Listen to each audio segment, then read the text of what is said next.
representing Georgia's 8th Congressional District, Congressman Austin Scott. Congressman, thank you so much for joining me. So, Congressman, as I pointed out, the border crisis rages on. There's no relief in sight. And then we have the Democrats in the background who are coming up with terrible plans who are going to make the crisis even worse. And remember this, the numbers that we're seeing are not the actual numbers. This is only what they haven't been able to cover up of what they have actually intercepted coming across the borders. And so when we talk about the actual volume, what we actually see is short of what's actually happening. But you're talking about one metropolitan city a month that's coming into the United States now, and we don't know who these people are, nor do we know what they're bringing into the United States with them. We've seen the numbers of fentanyl and how much fentanyl the border teams have been able to intercept. And again, we're not getting everything that's coming into this country. And so this is an absolute ridiculous argument by the Democrats that candidly, have no excuse in not stopping this. And it's going to continue to get worse until it's actually stopped. Yeah. And what do you make of the Democrats in their latest push to repeal Title 42?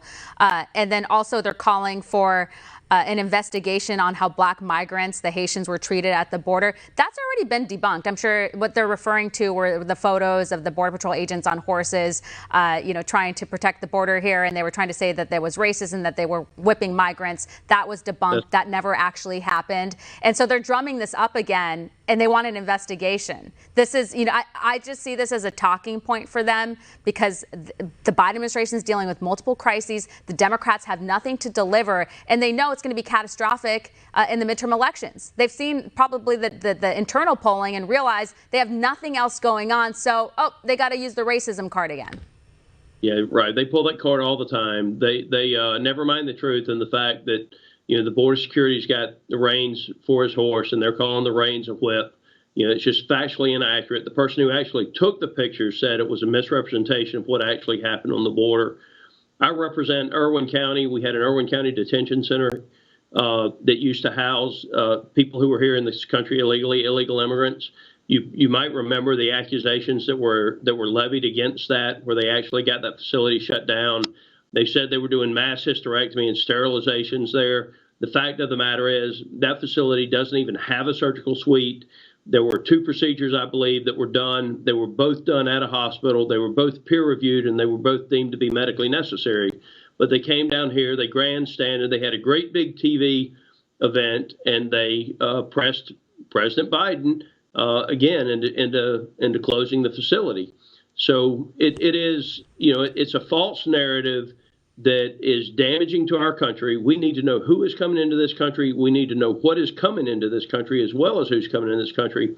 And, they pull the race card every time they get the opportunity to. Yeah. Well, and it's interesting, too, when you look at the reports of where the migrants are being sent to mysteriously in the middle of the night, where they're being transported to, like which states and cities. And it's typically not like the Democratic held areas. For example, like why wouldn't they send them to Martha's Vineyard or to House Speaker Nancy Pelosi's district or even Chuck Schumer's? It doesn't happen that way. And I always wonder why. And who makes those decisions. And there's been a huge lack of transparency in how that all happens.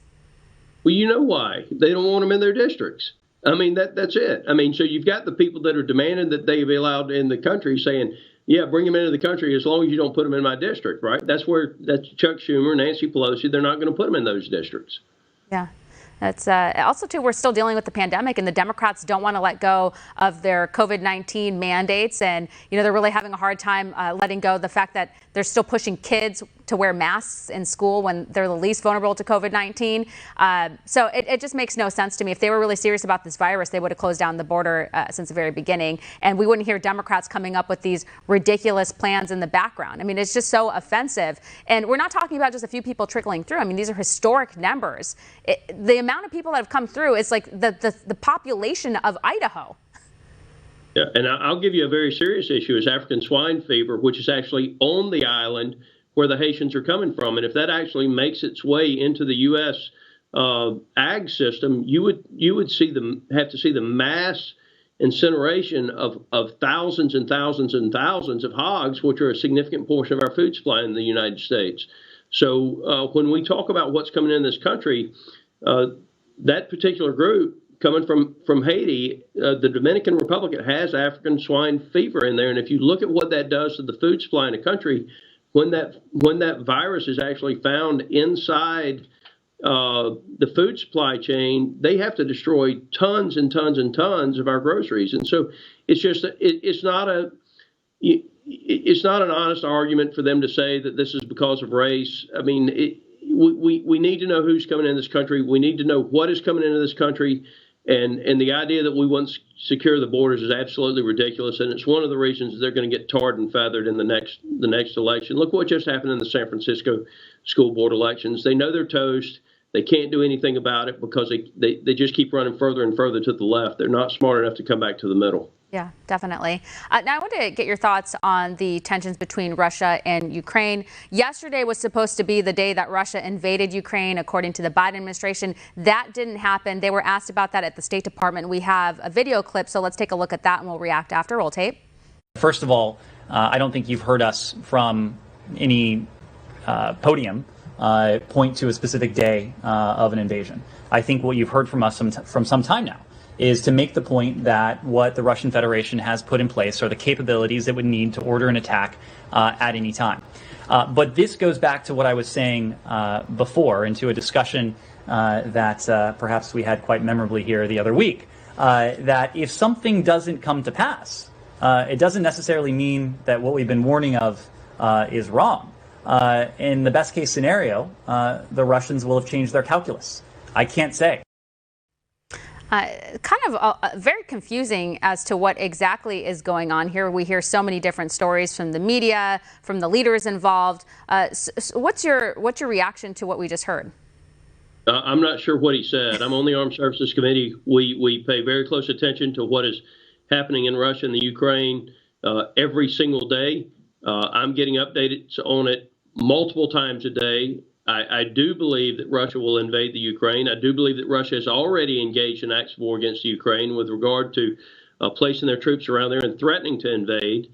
They are certainly starving that country economically, and Vladimir Putin intends to instill leadership in the Ukraine that is loyal to Russia. I'm not sure why the Biden administration came out and gave a specific date with regard to the 16th, but I am very sure of one thing.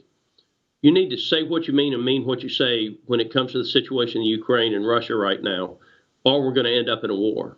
And so the State Department, I do want to give credit to Secretary Blinken for doing a significantly better job right now with regard to this issue than he did with Afghanistan. I think he learned a very tough lesson, a very hard way with Afghanistan. And unfortunately, some of the others in the administration haven't. But you need to say what you mean and mean what you say. I still expect Russia to invade the Ukraine. I still expect them to invade the Ukraine. I don't know why the Biden administration went to the date of the 16th, and I don't know why they don't, just again, do what you say and say what you mean. Good points, Congressman. We appreciate you. Thank you so much. Hey, thank you for your time.